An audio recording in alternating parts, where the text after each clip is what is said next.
All right. Someone is just setting me up here. Someone is setting me up. Okay, how old is the earth? A few thousand years or millions of years? I think the answer to that question is that the Bible is not clear on what the age of the earth is.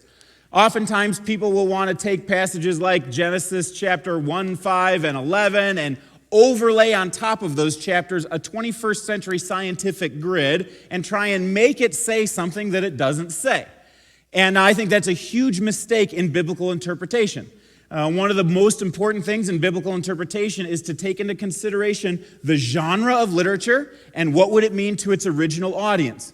When we say, hey, I think that this was intended for a 21st century scientific mind, that misses 90% of the biblical audience, and in my mind, that's a huge mistake.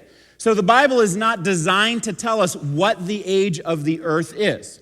Now, with that being said, Christians fall into two major camps. There are some that say, hey, I believe that the Bible is 6,000 to 10,000 years old. These are called young earth Christians, and that is a valid, possible biblical view. That shows good biblical scholarship that's behind it, and you can make a case for that, and that would be just fine. And there are other people who say, I believe that the earth is an old earth. Earth 4.7 or so billion years old, and the universe 13-some billion years old, and that's a valid biblical viewpoint. When you take into consideration all of the things that you find not only in Genesis, but also in Job and the Psalms, which incidentally, Job and the Psalms each have more verses about creation than Genesis does.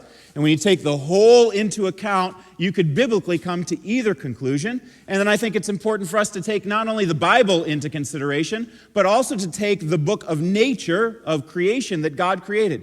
Because God communicates to us through his special revelation of the Bible and through his general revelation of creation, and we need to look at both of those two things carefully together.